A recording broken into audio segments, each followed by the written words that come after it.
Welcome to the CEC Report for the 12th of August. I'm Elisa Barwick, and joining me today is Robert Barwick. Welcome, Robert. Thanks, Elisa. And on today's show, QE or People's QE? That is the question. And join the campaign to defeat international terrorism. So firstly, QE or People's QE? That is the question. So of course what we're talking about is quantitative easing.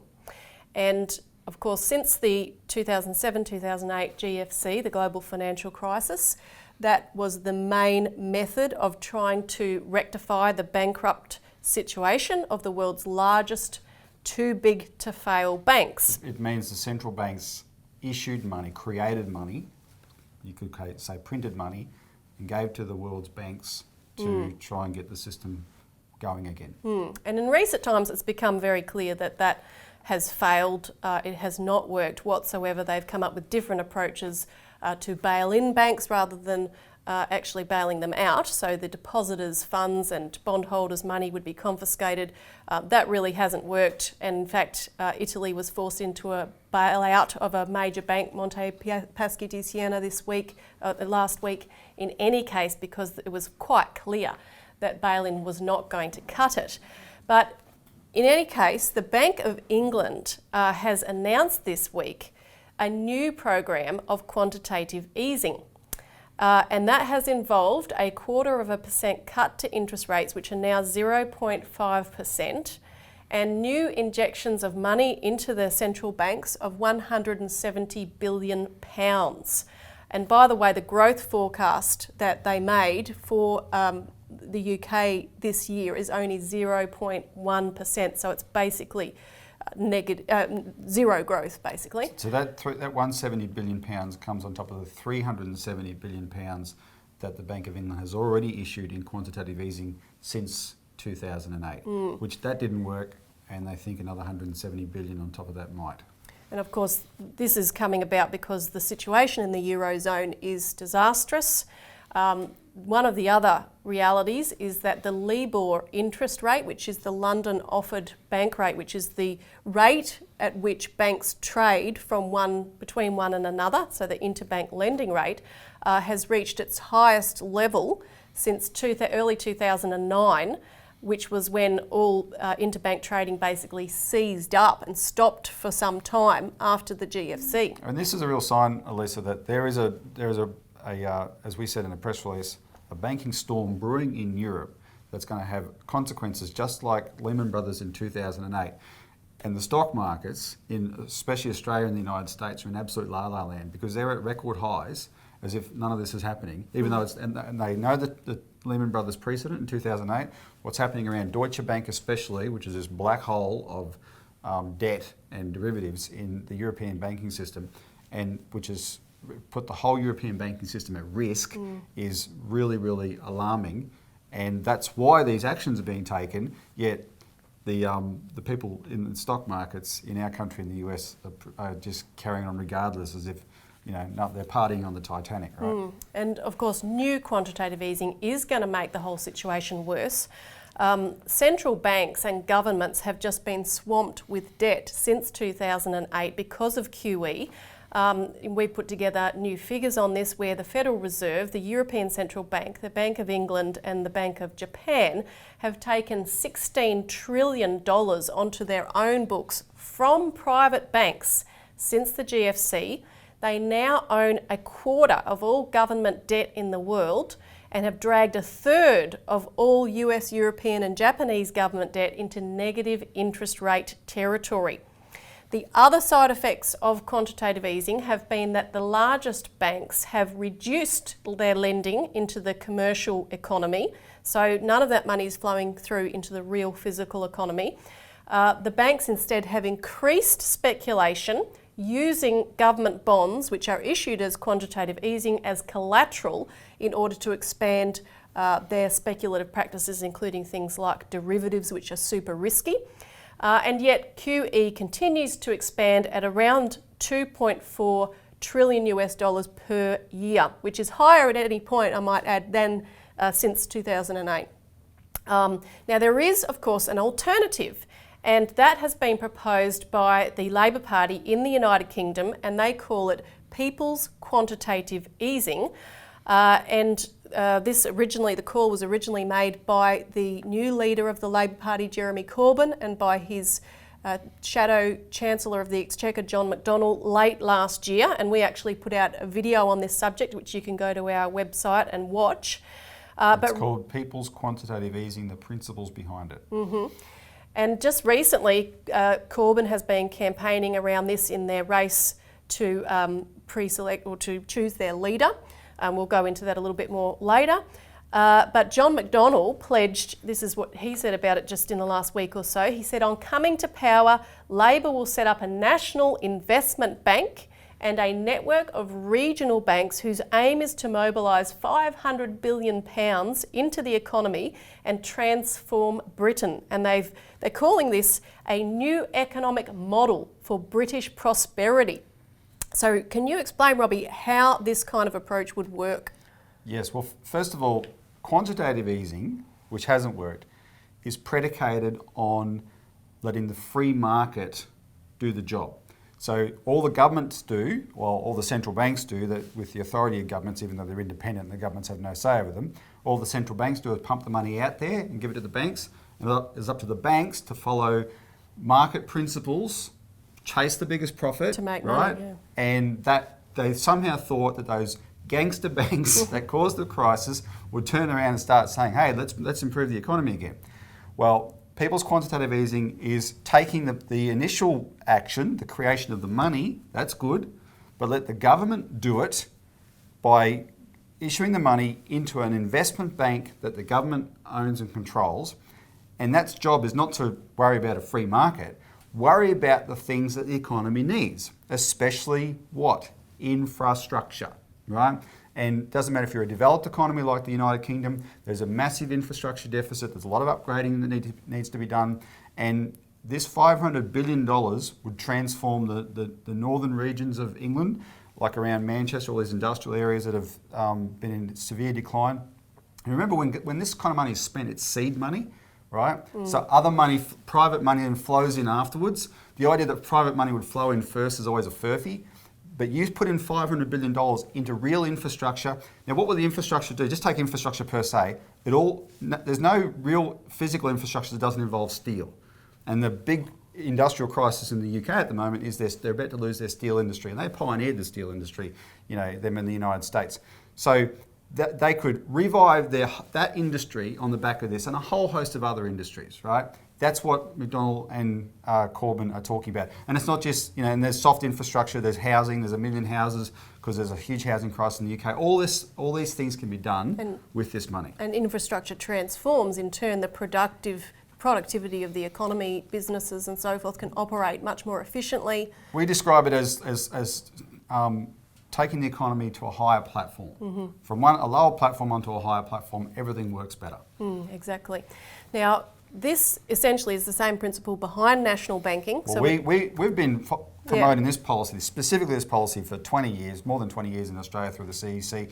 The Labor Party here used to have this policy, but we just called it something different, national banking. And it's exactly how our Commonwealth Bank functioned in World War II. So right after this quick break, we're going to go more into what that means.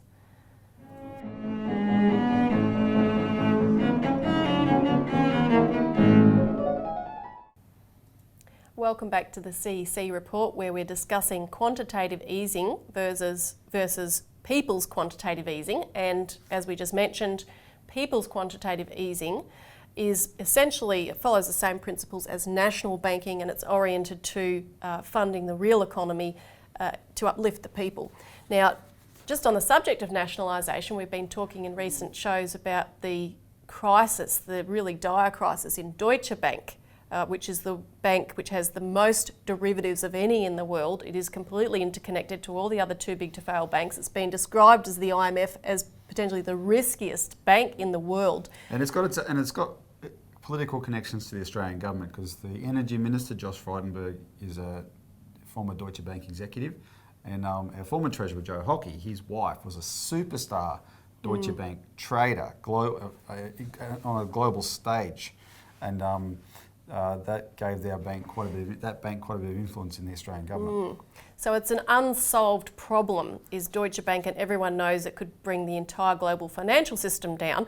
Hence, it's sort of inducing dramatic action. And there was a leading German economist in the last couple of days, Martin Hellwig, who has now called for Deutsche Bank to be nationalised on an emergency basis. And there was a financial expert, Max Kaiser. He called Deutsche Bank a Ponzi scheme which needs to be put out of business. He said, quote, "It's dead, it's insolvent. The bank is dead. This is a dead bank walking." But the crucial question is not just taking it over by the government and bailing it out and letting it keep doing what it's doing. The crucial thing is going to be actually using it as an instrument of a national government to direct the economy. And we've put out a press release on this just in the last couple of days about the question of the Commonwealth Bank, which once upon a time was such a national bank. So can you talk a little bit about what the difference is? Well, the headline of the press release is "Nationalised CBA, Australia's worst public rip-off." And we just make the point that the profit CBA announced this week of $9.45 billion is more profit in 1 year than the government 20 years ago received for selling it in total, right? The return to the federal government was $7.8 billion for selling it. It's just made more profit in 1 year. And this year's profit brings its profits for the last 19 years to more than $90 billion, right? So from a business standpoint, this is an act of insanity by the government to let go of such an asset. Now, here's the thing though, Elisa, under the government, if it had stayed in government hands, it wouldn't be making those profits, the country would, right? Yep. The whole point of a government bank is it will make a profit, but what's the point of making $10 billion profit? The country would make a profit because the private banks won't invest in the things that a public bank will. The long-term investments, the obscure remote communities, all those types of things that a public bank can do and private banks wouldn't touch in a million years. But because the public bank does it, private banks will then come in and you'll get economic activity and that type of thing happening, right? That's what I mean. The country would make a profit more so than the bank. And that's what we're essentially calling for there in that, and we give a little bit of the history of that. Because unless we go back to that model of national banking, right, and or people's quantitative easing, this economic crisis, and we are in a crisis, and we'll talk about that more in a second, this economic crisis is getting out of control. Now, just a quick thing, we attack the fact that this was sold because it was sold under the neoliberal ideology of privatisation that Keating introduced in Australia, a Labor Prime Minister and Treasurer introduced in Australia. And you just see this this week on another issue, which is this Ausgrid privatisation in New South Wales, where the Liberal government wanted to privatise the electricity asset in New South Wales, and the only buyer was Chinese, or the main buyer was Chinese, and the federal government has just stopped that, saying, oh no, and they're trying to make out, China is trying to stop Mac Horton swimming in the Olympics. China is behind the census fail, right? And they when it's all, that's a whole biggest load of rubbish I've ever heard in my life. That was their own stuff up. China is the big bad boogeyman, and China is now a national security risk, even though they already own half the assets that have been privatised in recent times. China is suddenly a national security risk because it's fitting in with the drumbeat that's being pushed in the United States. The action against China is really aggressive and hostile. On the other hand, we don't think this should be sold to China either. It shouldn't be sold. That's the point. Privatisation has failed. It's a disaster. It should all be scrapped and kept in public hands and set up a national bank that can fund the infrastructure we need. Mike Baird says we need to sell it so we can get money to fund more infrastructure. No, you don't. You need a national bank to fund more infrastructure. And that way we don't have to pick on one country, right, which has $80 billion foreign investment in Australia compared to the United States, which has $700 billion foreign investment in Australia, right? China's not the one that's taken us over. America has already taken us over, and Britain's second to it, So anyway, off my soapbox for a second. The issue is all privatisation's bad, and the Commonwealth Bank also proves that. And the thing is, there's a massive appetite actually for ditching privatisation. I mean, even Rod Sims is admitting it doesn't work. But within the population in the United States, which is why you're seeing a shift to non-establishment candidates, in the United Kingdom, which is why you're seeing the support for people's quantitative easing. And here, as we've seen in our elections, where people are moving away from the mainstream, ditching globalisation, going with national banking, this has our politicians really worried. And we want to talk specifically about Wayne Swan and what he had to say about this issue this week. Well, Wayne Swan was asked by us a couple of years ago during the GFC, why don't you go with national banking? And he said it would be stupid, destructive and cause unemployment. That's what he said about a policy that his party, when it was led by really decent people in World War II, used to save Australia, right? So anyway, Wayne Swan is a neoliberal, and if he was in the UK, it'd be what you call a Blairite, right? I.e. the people that the UK public is just vomiting out of politics. Sorry to use that term. So anyway, have a look at this video, because what I just want to highlight two things to look for, and then we'll discuss them more afterwards. This is from the 6th of August at a North Brisbane ALP conference. Swanee shared this on Facebook. That's how we know about it. Thanks, Wayne. And what you're going to see is his axioms. So he's talking about inequality, and what he says about inequality is going to make sense. So have a look, listen to that, and then listen to what he says about the UK Labor Party. So just have a quick look. If there is one thing driving the polarisation and the drive to the right in global economics and politics at the moment, it has been the collapsing living standards of average working people. That is demonstrated most nakedly in the United States, where the incomes of people on median incomes there have not actually changed in 30 years. In Australia, during the same period, they've actually increased by 50%. That is what is driving so much of the xenophobia, which is now evident in politics internationally. If you feel threatened, if your income is insecure, if you see no future, then you don't have optimism about the future, and you then opt for much more simplistic solutions. And that is a tailor-made situation for xenophobia and racism, which we are now seeing emerging around the world. So this is a very important project, because if the Labor Party wants to be here in 30 years in Australia and succeed like it has over the past 100 years, then we've got a lot more to do in terms of our policy offering to the Australian people to maintain our position. All around the world, social democratic parties are in strife and are collapsing. And nowhere is that more evident than what is happening to the Labor Party in Great Britain. It's also partially happened to the Democrats in the United States, and they're not in any way necessarily secure for their future as well. So what you see there is, yes, he's addressing how inequality is a cause of what he calls racism and xenophobia and the shift to the right. And he's talking about, you know, the support for Donald Trump in the UK. What he's also talking about, but he doesn't say, is the support for Bernie Sanders in the UK. And the vote behind Brexit, sorry, not in the UK, in the US, but it's Trump and Sanders in the US, and the vote for Brexit in the UK, right? He's talking about that as this is this populist shift to the right. The thing is, he distinguishes Australia, though, as we don't have the same conditions. Now, why does he distinguish? You know, we've done better. What is he saying? We in the Labor Party, because the Labor Party, if you know, take credit for everything that's happened in the economy since Keating. Keating transformed our economy with this miracle. So he wants to say, we didn't go down that path, we're fine. But hang on, Wayne, don't we have the same rise of shift to the right politics here with Pauline Hanson and all that everyone's in a flap about?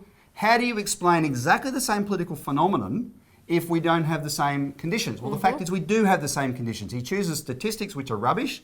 For the economic conditions for Australians are terrible, right? And that is attributable to their neoliberal policies. That's one. Second, though, he really gives the game away by what he says about the UK Labor Party. In that clip, he described the UK Labor Party as in strife and collapsing. Well, look at the pictures on the screen. Under the new leader, Jeremy Corbyn, who represents the antithesis of what Wayne Swan's about, right? Who wants to bring back national banking, who is old Labor in the UK terms, his party has gone an extra 300,000 members in the last year. It's the biggest party in the UK. It's bigger than the rest combined. It's the biggest party in Europe. People are flocking to Corbyn. That is not a collapsing party. That's a successful party. People are rejecting the establishment and the last 40 years of Thatcherite neoliberalism, and they're turning to these type of policies. And Swan, on behalf of the public, the vested interests who control Labor at the moment, is freaked out about that. We'll have to stop for a moment, but after the break, we'll talk about how we're going to stop international terrorism.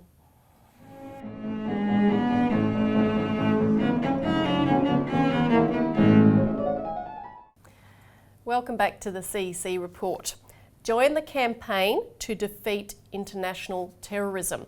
Now, we want to talk about two publications, which if you haven't already contacted us, you should ring in and get a copy of this new magazine, which is called To Stop a Near-Term Terror Attack, Read the 28 Pages. Now, the 28 pages was a redacted section of the report that was produced around a year after 9/11 by a congressional joint inquiry, but this whole section, these 28 or 29 actually pages, were blacked out, and after a massive campaign they were released. Our organisation internationally was a key part of that fight. A 14-year massive campaign. Yeah, but it's really crucial for people to actually read the content of those pages, because it points to what we've been saying on this show for a very long time, in that the British government and using the certain forces within Saudi Arabia, and including the royal family, were a major part of the role conducting 9/11.